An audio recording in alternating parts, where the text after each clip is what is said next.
Hi, I'm Keith Bachman, Danfoss EMS Trainer, and today's video we'll be discussing USB functions on the System Manager. So we are going to be discussing the USB functionality. The USB sits behind this door on the right-hand side of the controller. As you can see, there are two available ports. Each of those two ports are equal in their functionality. If I take my USB and plug it in either one, it will now be available for functions on the display. All right, so we went over insertion of the USB into the slot. So now we've zoomed in on the main screen, and I'm going to insert the USB. And notice at the top, there is a USB indicator, and it highlights. Now, with that being highlighted, we know that there is a USB inserted, and we can now look at the drop-down list. We're going to go down the list of items. We'll start the first one, which is a very important one, Eject USB Drive. Now, because of the operating system in this control, it is important that you use that feature. By simply pulling the USB out, you can damage the USB and it will not be operational. So it is important to go and select the ejection. And when you do, it comes up and indicates that you may remove the USB now. I say close, and I can now pull the USB out. And now when I reinsert this USB, it one more time highlights the icon at the top, and we know that we have a USB inserted. So step one, always make sure that you use the Eject USB drive. Now we'll go down each of the items one at a time. The first one says update software. If Danfoss has a new version for this controller, we have two ways that we can load this new version in. One is in use of your computer, you go to our website, but the second option is using a USB. So I can take the same file that we would have found on the website, install it on this USB, and then we can, with the USB, upgrade the unit to a newer version.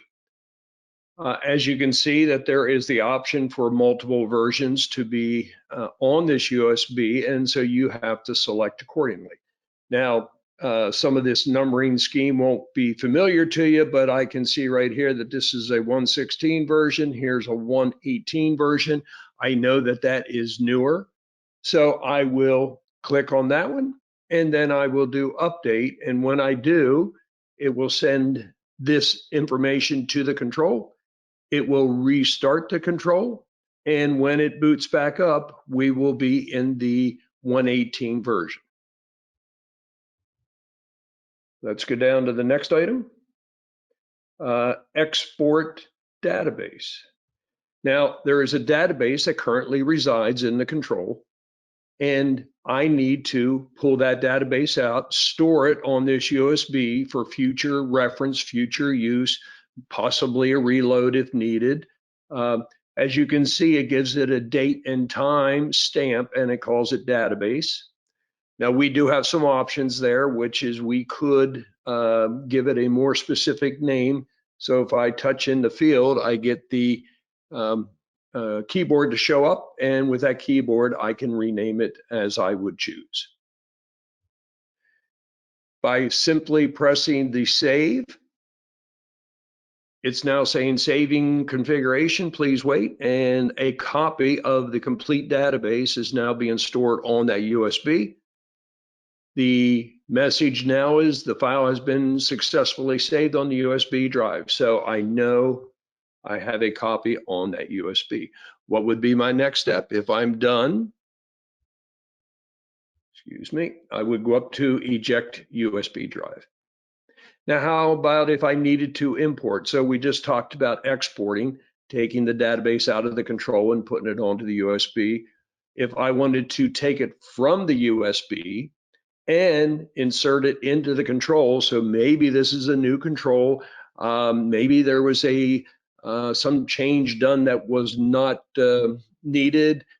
and we need to go back to where we were, whatever, a day ago, earlier in the day, whatever the last save was. I can have multiple saves on here. The only thing that's going to show up is DPK extensions. That means that we have a package file. We can see the timestamps that are on there. Now, I have two of them.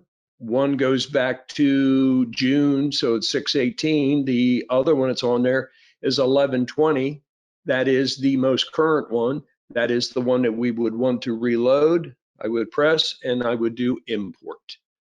And now it would take this database, import it into the control, restart the control, and when it comes back up, I would be running with that database that we just selected. So now we're down to these reports that we want to be able to pull out of the control. Now, if I would be on my computer and connected to this, each of these options would be available to me on my computer. But if you did not have your computer connected to this control, I can very easily go up and say export to refrigeration. And it is, again, give me a time and date stamp, but you know it's a refrigeration report. And I can say save. Now it's saying saving the report. So now I have a copy of the refrigeration report on this USB. Once I select all these, we will go to the computer and we will look at these reports just so you get an idea of what each of the reports look like. Here it's a system report, a more comprehensive report in the control. Again, time and date stamp saying system report. So very simple steps. Next one is export cleared alarm. So if I have a month's worth of cleared alarms that I want to go and evaluate and see what the alarm count has been, and or more specific, which alarms have been coming in more frequently, what have you, I can go to the cleared alarms and one more time and date stamp with it saying cleared alarms. I do a save. And then the last report is the audit trail. So the audit trail is a indicator of all activity that took place in the control, timestamped, whether it was local or remote, and what it was prior and what it got changed to. So we go to the audit trail, again, time and date stamp, saying auto logs, we do a save, and we now have them on our USB. The last option available to us is take screenshot. So on the control right now on the display is what we call the dashboard view. And if that was the screenshot I wanted to take, then that would be fine. Or I might go to equipment, just to give you an idea here. And I want to look at the suction, and I wanted this information here on the suction. So now I would go up to the USB and I'd say take screenshot. Now it takes 5 seconds and then it will take the screenshot. So you just wait the 5 seconds and now it just says it successfully saved it to the USB, and we say okay.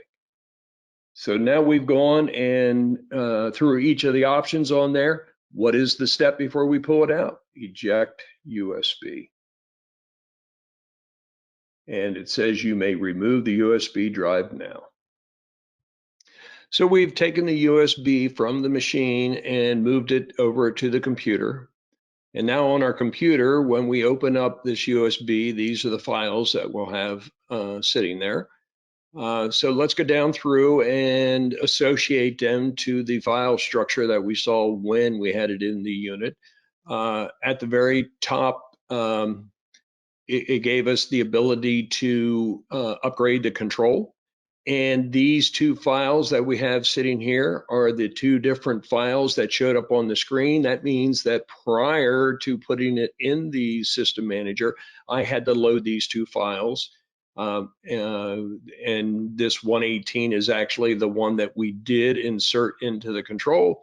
And so it's really the only one I did have to have, but because there's two there, they both showed up on the screen.